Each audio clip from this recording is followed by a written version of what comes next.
nobody expected a development this huge to explode out of nowhere on a random Monday night, but the allegations Katt Williams just made about Ellen may be some of the biggest claims yet.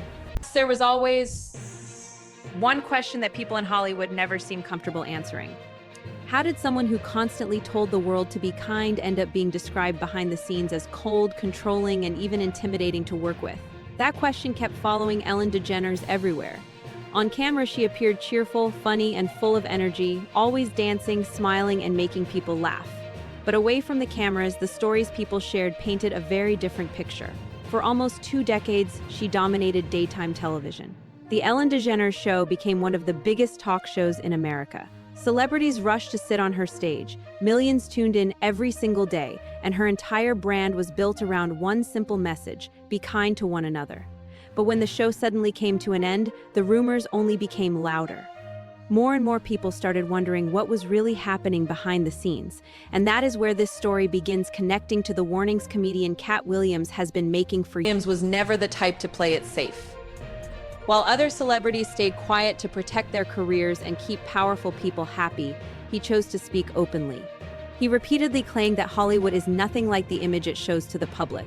According to Katt, once the cameras stop rolling, the industry becomes a much darker, more twisted place than most people could ever imagine. At least if you're in the ATL and a nigga doing drugs in the ATL, the nigga at least excuse himself, go to the bathroom or some shit.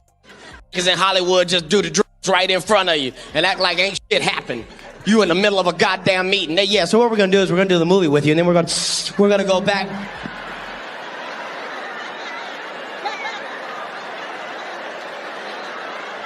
Did you know that I can see you? Nigga, you right there. It's on your nose. Nigga, what?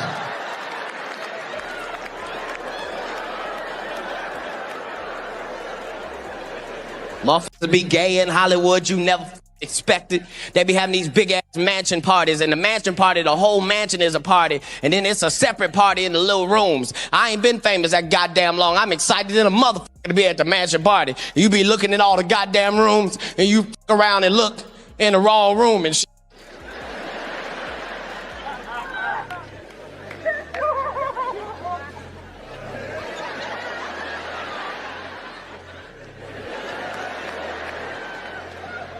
Come here. Is that 2 niggas kissing? Is one of them niggas Professor Opie? He came out the closet. Oh my God, a rug. 6, he claimed the smiles, the kindness, and the perfect public image were all part of a performance designed for the cameras. So when stories about Ellen's workplace behavior started coming out, many people immediately remembered the things Katt Williams had been saying for years and began looking at the situation in a completely different way. But Ellen did not begin her career at the top. She was born on January 26, 1958 in Louisiana, and before becoming famous, she lived an ordinary life, working regular jobs while trying to figure out her future. In the early 1980s, she began performing stand-up comedy in small clubs, often doing late-night sets in front of tiny audiences. Then in 1986, her entire life changed after appearing on The Tonight Show with Johnny Carson. Her performance impressed Carson so much that he invited her to sit beside him on the couch, and at that time in Hollywood, that moment meant you had officially made it. This is a good night for a young comedian to appear because you're all in a great mood. This is her first appearance on network television, although she can be seen this month on HBO's Young Comedian Special. And she's working at the Improvisation in San Diego this weekend.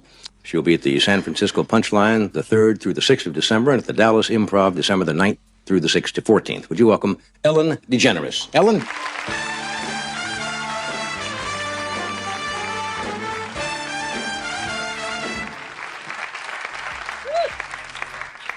Thank you. Hi. Good. You feeling good? Me too. Feel great. I've been keeping in shape lately, you know. You have to. I'm getting older. I'm 27. People say, you don't look 27. You look like you're about 23. I'm lucky because that runs in my family. My grandmother is 97. She looks about 93. Yeah. Have a little nephew who's 4. Doesn't even look like he's born yet. Tiny embryo of a thing. That's fair. That whole fitness thing runs in my family, though, I think. My grandmother started walking 5 miles a day when she was 60. She's 97 today, and we don't know where the hell she is.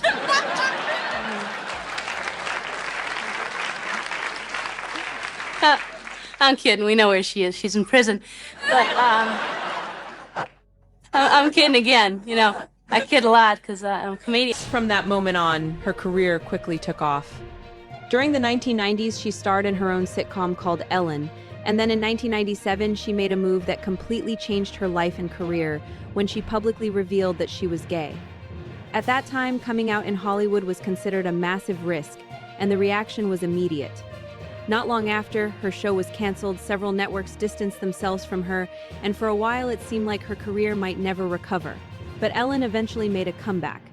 In 2003, she launched the Ellen DeGeneres Show, returning with a carefully built image of someone cheerful, positive, friendly, and full of uplifting energy.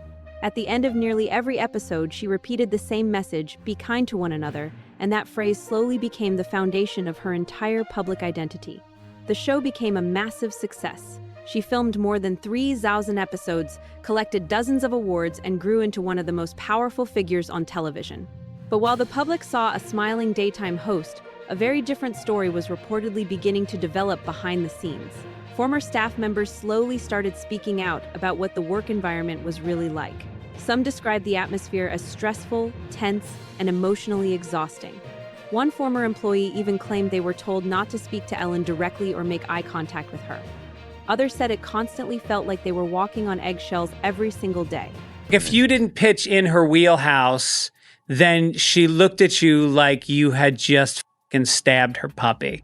And then there was this process of pushing people out of the circle. And, you know, you want to be in the circle because there's a lot of fear going on. Yeah. And you're in or out. So there's a lot of like, it didn't really bother me that much because I'd written on a lot of shows before and I kind of knew what it was like to have tough bosses. Yeah. You know, I wrote for Bill Maher. Sure. And so like, I was just like, tough enough, but then there was these first-time writers they used to cry. There was a lot of crying in the hallways. Wow. Yeah. Just feels like it's not a good energy for a workplace or a show. Like, I feel like you're getting less out of people by treating them like that. I think so. Yeah, for sure. I think in the long run, I think in the short run you might get more, but in the long run, people get exhausted. You break them. They can't. And then you hit sweeps, which is like you're working 12, 14-hour days because it's like the ratings months and then nobody can give anything. And you just hit walls. One former waitress even claimed she was threatened with a 2-week suspension after Ellen DeGeneres reportedly complained about something as small as her chipped fingernail polish. I remember just being like, really? Chris Farah claimed the incident happened while Ellen and Portia de Rossi were having Sunday brunch at an upscale vegan restaurant in West Hollywood where she worked as a waitress. But according to Farah, about a week later, her manager received an email from the famous talk show host complaining about the situation. They were like, we have to talk to you. She emailed the owner of the restaurant and complained about your chipped nail polish. What? And I was like, what?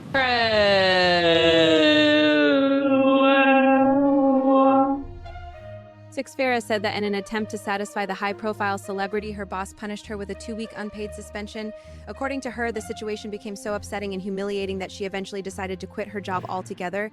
They were going to suspend me if I hadn't quit for the 2 weeks. If she had the chance to speak directly to Ellen, many people wondered what she would actually say to her after everything that allegedly happened behind the scenes.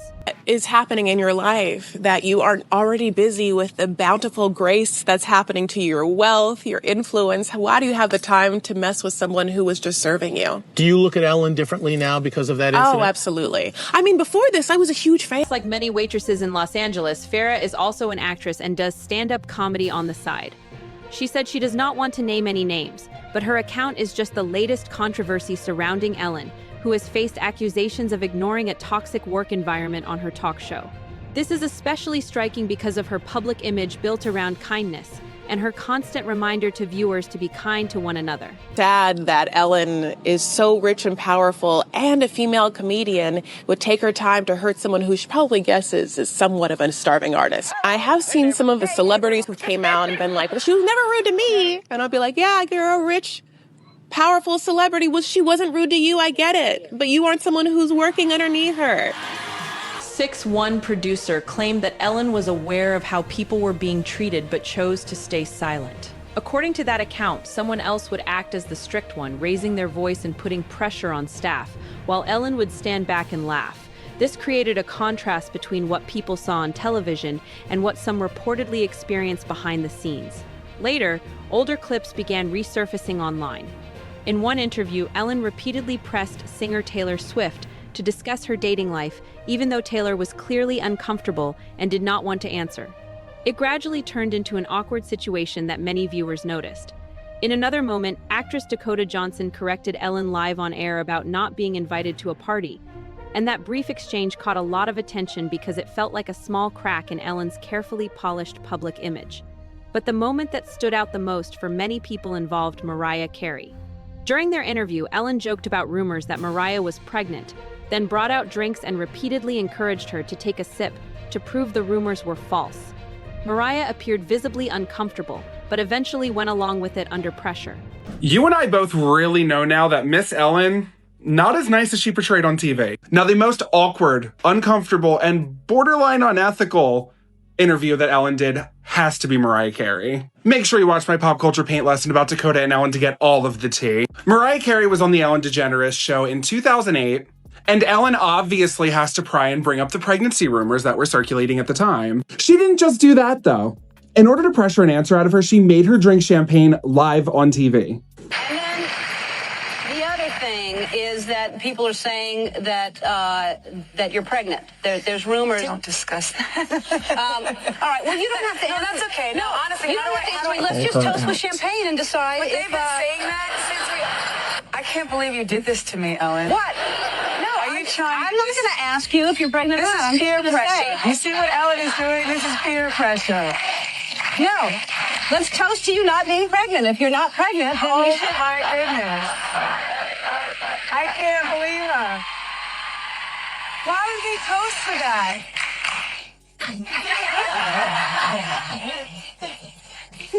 You're pregnant. You're pregnant.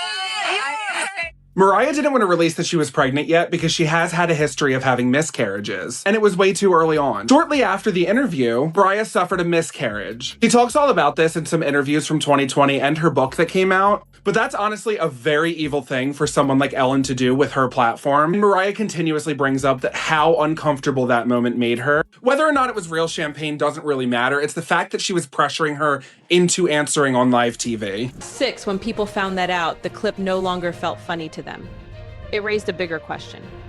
Was the Be Kind image really the complete truth, or was there more to the story? That question kept lingering, and as people began connecting it with what Katt Williams has been saying for years, the whole situation started to look different. Katt has long warned that Hollywood is skilled at creating perfect public images that don't always reflect reality. In his stand-up and interviews, he explains it in a very simple way. Some people don't actually show you who they are. Instead, they perform a role, a carefully built character meant for the public. According to him, some performers spend their entire careers acting like they are pure and kind, not because that is who they truly are, but because they fear what might be exposed if that image ever breaks. And this is where the conversation begins to shift into something deeper. Katt has also claimed that many entertainers feel pressured to change themselves just to survive in the industry. To stay successful, they are expected to follow certain unwritten rules, keep powerful people satisfied, and never cross certain boundaries. In his view, the system tends to reward those who go along with it rather than those who resist it. That is why, when stories about Ellen DeGeneres started coming out, some people did not see them as shocking. Instead, they viewed them as confirmation of what Katt Williams had been warning about all along. Because to the public, Hollywood looks bright, polished, and carefully put together. You see the smiles, the jokes, and the big moments on stage, but behind closed doors, some people claim it is a completely different world altogether. Man, so how do you know who is... That's part of the game, huh? You don't know. It's part of the game. public is shown one version of reality, clean, polished, and carefully controlled. But according to voices like Katt Williams, there may be another version that exists behind the scenes, hidden behind closed doors and away from the spotlight. The real question is whether that hidden side will ever fully come to light. Do you think we will ever see it come out? Let us know in the comments below.